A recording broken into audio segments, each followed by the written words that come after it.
ધોરણ 10 પાઠ 1 ભારતનો વારસો. આપણે ભાગ 1માં ભાગ 2 ચાલુ કરતાં પહેલાં ભાગ 1માં આપણે શું જોઈ ગયા એ જોઈશું. એની અંદર ભારત વર્ષ, ભારત ખંડ અને જંબુદ્વીપ અને આર્યવ્રત વગેરે શબ્દોનો પણ ઉપયોગ થયો છે. એમાં ભારતનું સ્થાન તો કે ભારતનું સ્થાન વિસ્તારની દ્રષ્ટિએ 7મું છે અને વસ્તીની દ્રષ્ટિએ બીજું છે. હવે આપણી સંસ્કૃતિનો અર્થ એટલે કે જીવન જીવવાની રીત, અને સંસ્કૃતિનો વારસો એટલે પૂર્વજોથી તરફથી મળેલી ભેટ. હવે વારસો તો કે પ્રાકૃતિક વારસો અને સાંસ્કૃતિક વારસો. પ્રાકૃતિક વારસામાં ભૂમિ દ્રશ્યો, નદીઓ, વનસ્પતિ જીવન અને વન્ય જીવન. હવે ભારતનો સાંસ્કૃતિક વારસો એ આપણે મંદિરો, શિલાલેખો, સ્તૂપો, વિહારો, ચૈત્યો, મકબરા, મસ્જિદો, કિલ્લાઓ, ગુંબજો, રાજમહેલો, દરવાજા, ઇમારતો, ઉત્ખનન કરેલા સ્થળો તેમજ ઐતિહાસિક સ્મારકોનો આપણે સમાવેશ કરી શકીએ છીએ. હવે આપણે આ ભાગની અંદર ગુજરાતનો સાંસ્કૃતિક વારસો આપણે જોઈશું. તો સાંસ્કૃતિક, પૌરાણિક અને પુરાતત્વીય મહત્ત્વ ધરાવતા સ્થળોમાં લોથલ એટલે કે ધોળકા તાલુકો અમદાવાદથી 80 કિલોમીટર દૂર આવેલો છે. રંગપુર લીંબડી તાલુકો એટલે કે સુરેન્દ્રનગર જિલ્લો. ધોળાવીરા એટલે કે કચ્છ જિલ્લો. રોજડી અથવા શ્રીનાથગઢ રાજકોટ જિલ્લો વગેરે મુખ્ય છે. વડનગરનું કીર્તિ તોરણ જૂનાગઢમાં આવેલો સમ્રાટ અશોકનો શિલાલેખ. એ શિલાલેખની અંદર એની અંદર લખેલું છે જે અશોકે પ્રજા સંજોગ જે સંદેશ આપ્યો છે એ એની અંદર લખેલો છે. મોઢેરાનું સૂર્ય મંદિર, એની અંદર સવારના સૂર્યના કિરણો તેના ગર્ભગૃહમાં પડે છે. ચાંપાનેરનો દરવાજો, સિદ્ધપુરનો રુદ્ર મહાલય અત્યારે એ તૂટી જવાની અણી પર છે, તૂટેલો છે થોડો ઉપરથી. વિરમગામનું મુનસર તળાવ જે મિનળ દેવીએ બનાવરાયું હતું એ. અમદાવાદનું જામા મસ્જિદ, ઝૂલતા મિનારા, સીદી સૈયદની જાળી, એની અંદર વેલ એની ડિઝાઇન છે. હઠીસિંગના દેરા, પાટણનું સહસ્ત્રલિંગ તળાવ, વડોદરાનો રાજમહેલ, જૂનાગઢનો મહાબત ખાનનો મકબરો, નવસારીની પારસી અગિયારી વગેરે ઐતિહાસિક મહત્ત્વ ધરાવતા જોવાલાયક સ્થળો છે આપણા ગુજરાતમાં. એની અંદર તમે આમાંથી ઘણા જોયા પણ હશે. ધાર્મિક મહત્ત્વ ધરાવતા સ્થાનોમાં દ્વારકાનું દ્વારકાધીશ મંદિર, એમાં 60 થાંભલા આપેલા, સ્તંભ આપેલા છે. અને જગતગુરુ શંકરાચાર્યની શારદાપીઠ, 12 જ્યોતિર્લિંગ પૈકીનું સોમનાથ મંદિર. સોમનાથ મંદિર 12 જ્યોતિર્લિંગ છે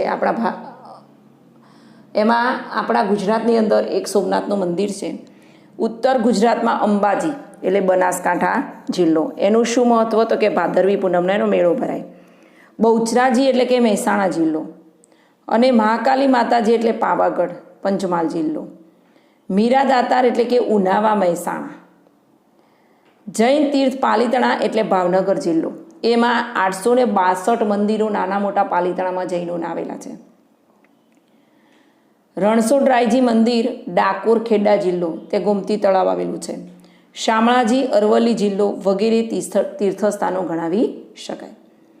ગુજરાતના જાણીતા ધાર્મિક, સામાજિક અને પ્રવાસનલક્ષી સ્થળોમાં પોળો વિજયનગર સાબરકાંઠા જિલ્લો, પતંગોત્સવ અને કાંકરિયા કાર્નિવલ અમદાવાદ, પતંગોત્સવ અને કાંકરિયા કાર્નિવલ અમદાવાદ.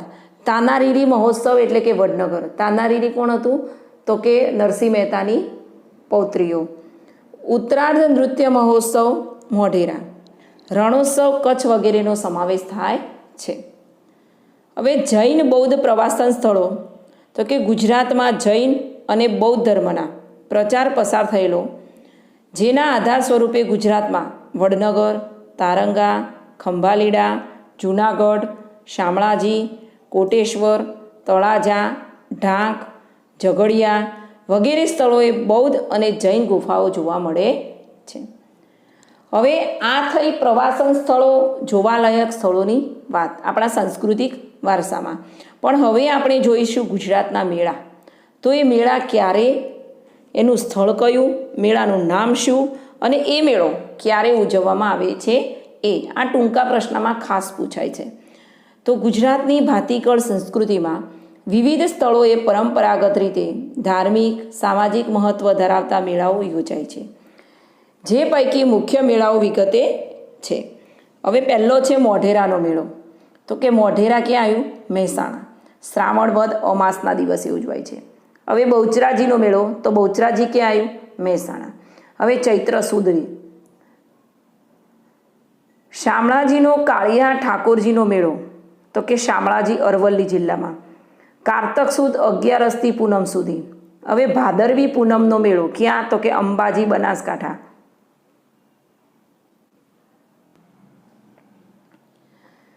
ભાદરવા સુદ પૂનમ. હવે ભવનાથનો મેળો ક્યાં? તો કે ગિરનાર જુનાગઢ જિલ્લામાં. મહાવદ નોમથી બારસ સુધી. તરણેતરનો મેળો તો ક્યાં? તરણેતર સુરેન્દ્રનગર જિલ્લો. ભાદરવા સુદ 4થી 6 સુધી. હવે ભળિયાદનો મેળો તો ક્યાં? તો કે ભળિયાદ અમદાવાદ જિલ્લામાં. રજબ માસની તારીખ 9, 10 અને 11. હવે નકળંગનો મેળો તો કોળિયાક ભાવનગર જિલ્લામાં. ભાદરવા વદ અમાસ. હવે છે માધવપુરનો મેળો તો ક્યાં? તો કે માધવપુર પોરબંદર. ચૈત્ર સુદ 9થી 13 સુધી. વૌઠાનો મેળો તો કે ધોળકા અમદાવાદ જિલ્લામાં. કારતક સુદ પૂનમ. મીરાદાતારનો મેળો ઉનાવા મહેસાણા જિલ્લામાં. રજબ માસની તારીખ 16થી 22. હવે ડાંગ દરબારનો મેળો. આહવા ડાંગ એટલે કે ફાગણ સુદ પૂનમ. ગોળ ગધેડાનો મેળો એટલે કે ગરબાડા દાહોદ જિલ્લો. હોળી પછીના 5મા કે 7મા દિવસે. કાર્તિકી પૂર્ણિમાનો મેળો ક્યાં? તો કે સોમનાથ ગીર સોમનાથ જે જિલ્લો છે એમાં કાર્તિક સુદ પૂનમના દિવસે. ભાંગુરિયાનો મેળો તો ક્યાં? કવાંટ છોટાઉદેપુર જિલ્લો. હોળીથી રંગપંચમ સુધી. આ થયા જુદા જુદા મેળાઓ. બરાબર. હવે આપણે ભારતની ભૂમિ અને તેના લોકો. આદિમાનવ ભારતમાં તેમજ પૂર્વ દક્ષિણ આફ્રિકામાં એક સાથે ઉત્પન્ન થયા. ભારતના ભાતીગળ વારસા અને સમૃદ્ધિના આકર્ષણના કારણે અનેક વિદેશી પ્રજાઓ ભારત તરફ આકર્ષાઈ. અહીં અનેક જાતિઓ આવી. પરિણામે ભારતમાં લગભગ બધી જ જાતિના તત્વો મળી આવે છે. ભારતમાં દ્રવિડ પ્રજાની ગણના પ્રાચીનતમ પ્રજા તરીકે થતી હતી, પરંતુ નુર્વંશશાસ્ત્રીઓ અને ભાષાશાસ્ત્રની અદ્યતન શોધખોળોથી એવું જાણવા મળ્યું છે કે દ્રવિડો અને બીજી 6 જેટલી ભિન્ન ભિન્ન જાતિઓ પણ અહીં રહેતી હતી. હવે નેગ્રીટો હબસી પ્રજા. નેગ્રીટો અથવા નિગ્રો જાતિ હબસીઓ ભારતના સૌથી પ્રાચીન નિવાસીઓ છે, સૌથી જૂનામાં જૂના. કેટલાક ઇતિહાસકારોનું માનવું છે કે નેગ્રીટો અને નિગ્રો અથવા નિગ્રો હબસીઓ આફ્રિકામાંથી બલુચિસ્તાનના રસ્તે થઈ ભારતમાં આવેલા. તેઓ વર્ણે શ્યામ, 4 થી 5 ફૂટ ઊંચા અને માથે વાંકડિયા વાળ ધરાવતા હતા. હવે બીજી જાતિ છે ઓસ્ટ્રેલોઇડ નિષાદ પ્રજા. આ પ્રજા અગ્નિ એશિયામાંથી આવેલી છે. તેઓનો રંગ શ્યામ, લાંબુ અને પહોળું માથું, ટૂંકું કદ, ચપટું નાક અને શારીરિક વિશેષતા હતી. ભારતમાં આવેલા આર્યો તેને નિષાદ કહેતા. ભીલી પ્રજા માટે નિષાદ શબ્દ પ્રયોજવામાં આવે છે. ભીલ પ્રજા હોય એના માટે. ભારતની કોલ અને મુંડા જાતિ, અસમની ખાસી પ્રજા, નિકોબાર અને બ્રહ્મદેશ હાલનું મ્યાનમાર ની જાતિઓમાં આ પ્રજાના લક્ષણો વિશેષ જોવા મળે છે. ભારતની સંસ્કૃતિ અને સભ્યતાના વિકાસમાં પ્રજાનો ફાળો વિશિષ્ટ છે. તેઓ માટીના વાસણો બનાવવા, ખેતી કરવી, સુતરાઉ કાપડનું વણાટકામ કરવું વગેરે જેવા કેટલાક કૌશલ્યો માટે જાણીતા હતા. તેઓ પોતાની ધાર્મિક માન્યતાઓ ધરાવતા હતા. હવે આવે છે દ્રવિડ લોકો. તો દ્રવિડ મૂળ ભારતના હતા. તેમણે મોહેંજો-દડોની સિંધુ સંસ્કૃતિના સર્જકો અને પાષાણ યુગની સંસ્કૃતિના સીધા વારસદાર તરીકે ઓળખવામાં આવે છે. ઉત્તરમાંથી આવેલી વિવિધ પ્રજાની ભાષા અને સાંસ્કૃતિક લક્ષણો ટકી રહ્યા. સમયાંતરે આ લોકો દ્રવિડ કહેવાયા. દ્રવિડોએ માતા રૂપે દેવી એટલે પાર્વતી અને પિતૃરૂપે પરમાત્માનો એટલે શિવની પૂજાની સમજ આપી. દીપ ધૂપ અને આરતીથી પૂજા કરવાની પરંપરા દ્રવિડોએ આપી હોવાનું મનાય છે. આ ઉપરાંત પ્રકૃતિ પૂજા, પશુ પૂજા વગેરેની દ્રવિડોની ભેટ છે. દ્રવિડોના મૂળ દેવો આર્યોએ સ્વીકારી લીધા. તેમણે સંસ્કૃતિના દેવો તરીકે પુનઃસ્થાપ્યા. સમય જતાં ઉત્તરના પ્રચંડ પ્રભાવ હેઠળ દ્રવિડોમાં આર્ય સંસ્કૃતિ ઊંડે સુધી વ્યાપી ગઈ. આંતરજ્ઞાતીય સંબંધો પણ પ્રસર્યા. દ્રવિડોના માતૃમૂલક કુટુંબ પ્રથા હતી. માતૃમૂલક એટલે આપણે પિતૃ આપણે પિતાનું નામ પાછળ વપરાય છે એવી રીતે. તેઓએ અવકાશી ગ્રહોમાં ક્ષેત્રમાં અને વિવિધ કલાઓ જેવી કે કાતવું, વણવું, રંગવું, હોડી તરાપા જેવા ક્ષેત્રોમાં તેમનું વિશેષ પ્રદાન જોવા મળે છે. આર્યોના પ્રભુત્વ બાદ તેઓ દક્ષિણ ભારત તરફ ખસતા ગયા અને ત્યાં સ્થિર થતા ગયા. આજે દક્ષિણ ભારતમાં દ્રવિડ કુળની તમિલ, તેલુગુ, કન્નડ અને મલયાલમ જેવી ભાષાઓ બોલતા લોકો વસે છે. એ બધા કયા કુળના છે? દ્રવિડ. પ્રારંભિક તમિલ સાહિત્યના ઉર્મિની અભિવ્યક્તિથી ભરેલું છે. હવે બીજી કે અન્ય પ્રજાઓ, કઈ બીજી અન્ય પ્રજાઓ આવી? તો આ ઉપરાંત મોંગોલોઇડ, અલ્પાઇન, ડિનારિક અને ઓર્મેલોઇડ પ્રજા પણ હતી. હવે મોંગોલોઇડ એટલે કે આ પ્રજા ઉત્તર પશ્ચિમ ચીનમાંથી તિબેટમાં થઈ ભારતમાં આવી. તેમણે ઉત્તર આસામ, સિક્કિમ, ભૂતાન, પૂર્વ બંગાળ વગેરેમાં વસવાટ કર્યો. સમય જતાં તેમનું ભારતીયકરણ થયું. આ પ્રજાનો વર્ણ પીળો, ચહેરો ચપટો, ઉપસેલા ગાલ અને બદામ આકારની આંખો જેવા શારીરિક લક્ષણો ધરાવતી હતી. મોંગોલાઇડ લોકો પીળા વર્ણના હોવાથી તેને કિરાત તરીકે ઓળખવામાં હતા. હવે અલ્પાઇન, ડિનારિક અને ઓર્મેનોઇડ આ પ્રજાઓ કે જે મધ્ય એશિયામાંથી આવેલી પ્રજાઓ છે. આ ત્રણ જાતિઓ એક સમાન ભૌતિક ગુણો ધરાવે છે. આ પ્રજાના અંશો ખાસ કરીને મહારાષ્ટ્ર, બંગાળ, ઓડિશા, ગુજરાત અને સૌરાષ્ટ્રમાં વધુ પ્રમાણમાં જોવા મળે છે. હવે આર્યો, તો કે ભારતની આર્ય સભ્યતાના નિર્માતાઓ આર્ય નોર્ડિક લોકો કહેવાતા. પ્રાચીન કાળમાં હિન્દુઓ આર્ય કહેવાતા. તેઓની મુખ્ય વસ્તી જે પ્રદેશમાં હતી તે પ્રદેશને આર્યવર્ત નામ અપાયું હતું. પ્રાચીન સમયમાં પ્રથમ આર્ય વસ્તી વાયવ્ય ભારતમાં હતી. ત્યાં 7 મોટી નદીઓ વહેતી હોવાના કારણે તેને સપ્ત સિંધુ નામ આપવામાં. કેટલી નદીઓ? 7. ઉત્તર વૈદિક કાળમાં આર્યવર્તનો પૂર્વમાં મિથિલા, બિહાર સુધી, દક્ષિણમાં વિંધ્યાચલ સુધી વિસ્તાર થયો. અન્ય સમકાલીન પ્રજાઓ કરતાં તેઓ વધુ વિકસિત હતા.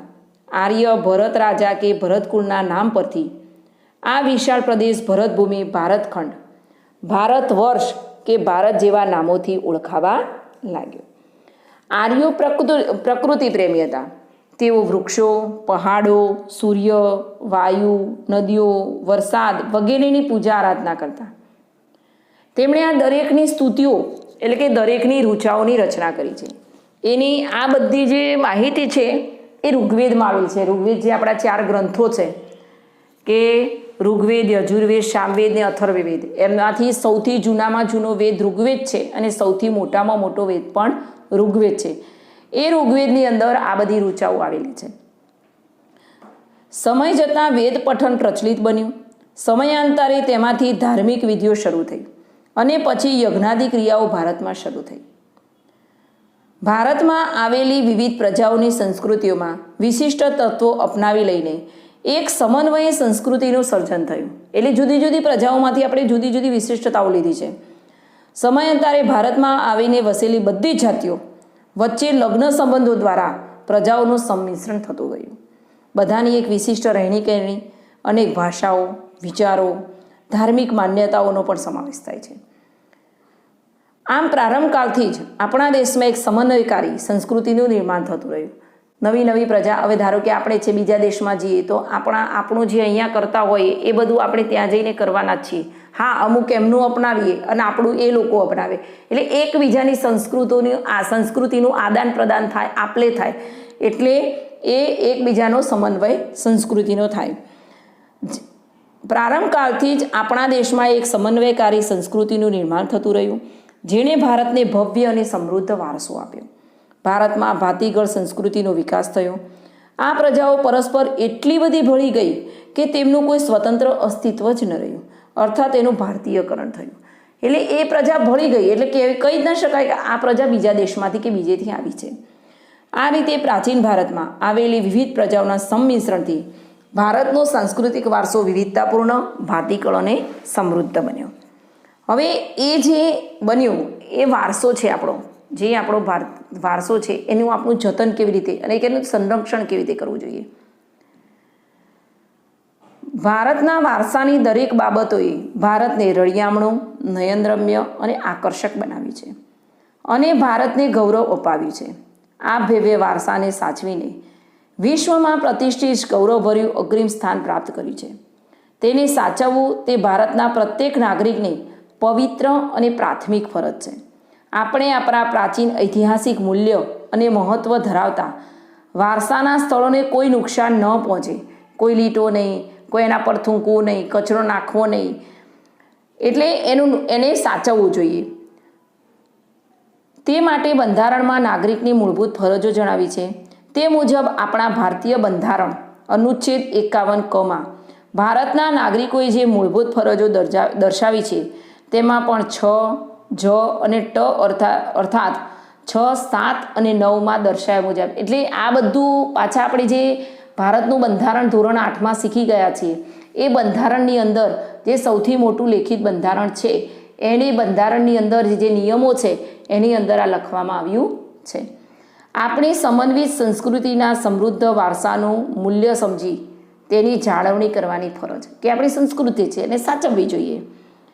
જંગલો, તળાવો, નદીઓ અને વન્ય પશુ પક્ષીઓ સહિત કુદરતી પર્યાવરણનું જતન કરવાની અને તેની સુધારણા કરવાની અને સર્વજીવો પ્રત્યે અનુકંપા રાખવાની ફરજ રાખવી જોઈએ. જાહેર મિલકતોનું રક્ષણ કરવાની અને હિંસાનો ત્યાગ કરવાની ફરજોનો પણ સમાવેશ કરવામાં આવ્યો છે. આમ પ્રકૃતિએ જે રમ્ય ભૂમિ દ્રશ્યો ભારતની ભૂમિ પર સર્જેલ છે તેની સુંદરતા, પવિત્રતા અને શુદ્ધતાને આપણે સૌ સાથે મળીને એક નૈતિક ફરજ સમજીને જાળવવા જોઈએ. વારસાનું ઘડતર અને ક્રમિક વિકાસ ભારતને મળેલ વિશિષ્ટ પ્રાકૃતિક રચના પર આધારિત છે. પ્રકૃતિ દ્વારા ભારતને અઢળક સમૃદ્ધિ પ્રાપ્ત થઈ છે. આ પ્રાકૃતિક વિશિષ્ટતાઓએ ભારતને દરેક ક્ષેત્રમાં વિકાસ માટેની અનમોલ તક પૂરી પાડી છે. ભારતનો વારસો સદીઓથી ભારતના લોકો દ્વારા આર્થિક, રાજકીય, સામાજિક અને સાંસ્કૃતિક ક્ષેત્રે કરેલ વિકાસનું પરિણામ છે. હવે આપણે જોયું કે ગુજરાતનો જે સાંસ્કૃતિક વારસો છે એની અંદર આપણે શું આવે તો કે જોવાલાયક સ્થળો છે અને તીર્થસ્થાનો છે, પછી જે મહોત્સવો ઉજવાય છે, જૈન અને બૌદ્ધ પ્રવાસન સ્થળો છે, ગુજરાતના મેળાઓ છે. હવે ભારતની ભૂમિ પર કયા કયા લોકો આવ્યા તો કે નેગ્રીટો પ્રજા, ઓસ્ટ્રેલાઇડ, દ્રવિડ પ્રજા અને અન્ય પ્રજાઓમાં કઈ તો કે મોંગોલાઇડ, અલ્પાઇન, ડિનારિક અને આર્મનોઇડ, અને છેલ્લે કોણ કયા બીજા પાછા આર્યો. તો આર્યોની વિશેષતા શામાં આપેલી છે તો કે ઋગ્વેદમાં. અને પછી આપણે છેલ્લે કે વારસાનું જતન પણ કરવું જોઈએ અને એનું સંરક્ષણ એટલે એનું રક્ષણ કરવું જોઈએ અને કોઈ પણ વ્યક્તિ એને નુકસાન ન કરે તેની પણ આપણે સાવચેતી રાખવી જોઈએ. હવે આ પાઠ